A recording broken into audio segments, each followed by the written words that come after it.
Eurydice Dixon has her whole life ahead of her. If some of the comedy scene experts in Melbourne are to be believed, it will be a life with a brilliant career. Eurydice has made a name for herself on the local scene as a stand-up comedian. She loves making other people laugh and also talking about topics that are close to her heart. That's exactly what she does on the last evening of her life, before everything is taken from her with a violence that will shake an entire country.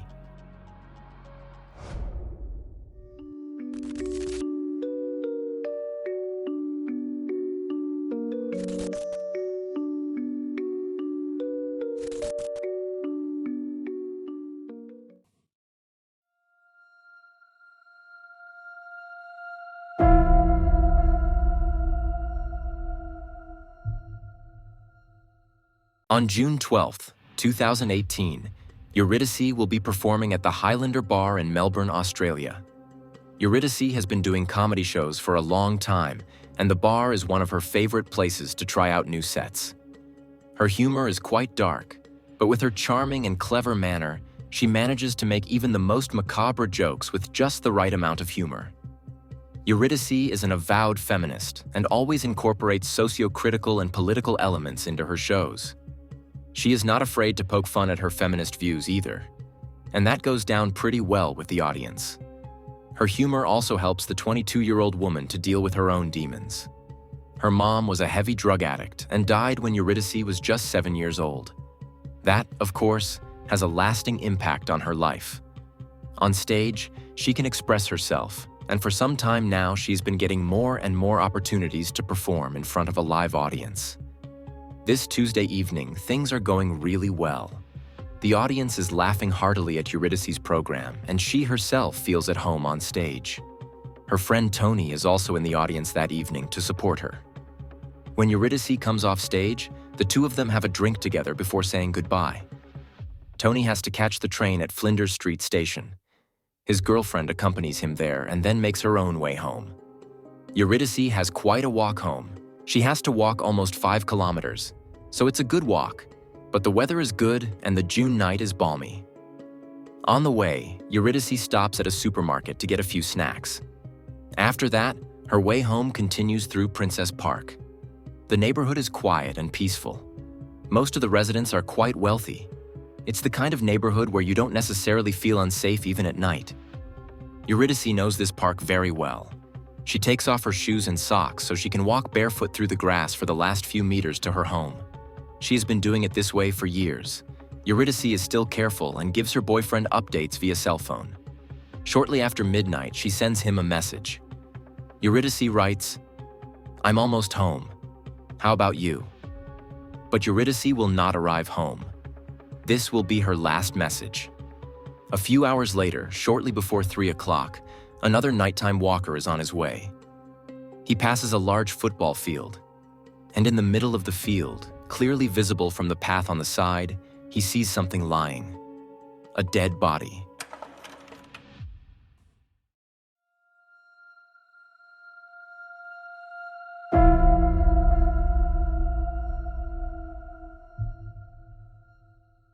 Eurydice Dixon is not the only one out and about in Princess Park that night.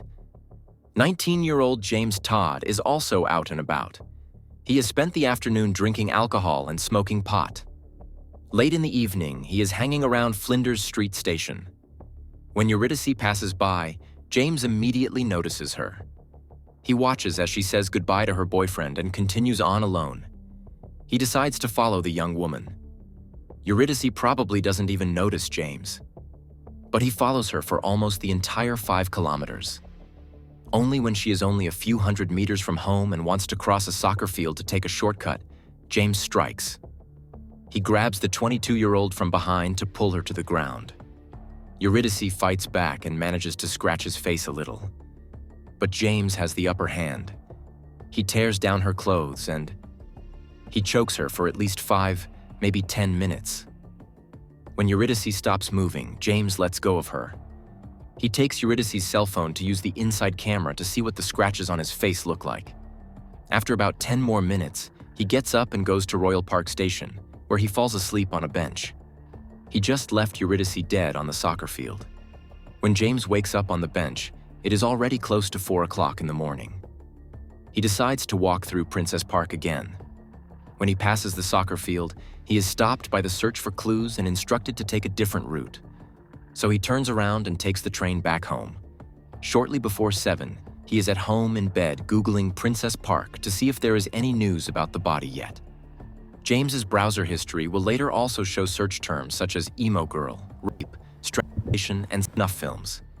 James even has a girlfriend, but she has no idea about his morbid fantasies, nor does anyone else around him. James Todd is ultimately exposed because the police decide to launch a public search the same day.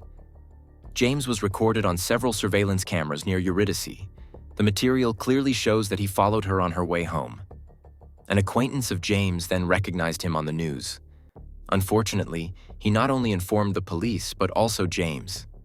However, James did something surprising. He doesn't try to appease his friend or leave Melbourne. No, he voluntarily makes his way to the nearest police station. Apparently, he feels so secure that he believes he can outsmart the police. When the officers confront him with the camera footage, he admits to having followed Eurydice. He thought she was drunk because she was staggering. James just thought it was funny and wanted to see how the woman would manage her way in her condition. However, James betrays himself by saying this. Eurydice had spent the evening in a bar but had not drunk any alcohol because of her performance. This is also confirmed by a toxicological report. The supposed and already funny reason for his pursuit is therefore a blatant lie. The police demand that he provide a DNA sample. But James does not comply, instead taking a completely different approach. He suddenly freely admits to having murdered Eurydice Dixon and announces that he will come clean. James says he did not plan to kill Eurydice when he attacked her. It happened in the heat of the moment. But the police do not believe him. He is not only charged with rape, but also with murder. During a search of the house, the police are surprised at how bad James's home looks. He lives with his mother, who apparently lacks the strength to run the household. The living space is neglected. There are numerous pets running around creating dirt and chaos, and the house is in a disastrous state. James apparently had a difficult relationship with his mother. It is speculated whether his dislike of his mother may have fueled his hatred of the entire female sex. In any case, he regularly consumes films that can no longer be described as graphic. They are real snuff films. When James was already in custody, the police initially did not disclose his full name and age. After all, he's only 19 years old himself. On top of that, he was diagnosed with an autism spectrum disorder as a child. However, due to the high level of public interest in the case, the police decided to disclose his identity during the trial. James Todd was sentenced to life imprisonment. He will also have to serve at least 35 years of that sentence. Only then will he be able to apply for parole if necessary. James appeals against this sentence, but loses the case. The sentence remains in place.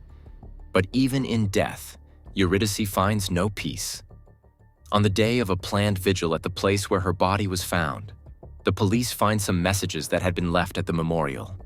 Sexist insults that discredit Eurydice as a victim of sexual violence.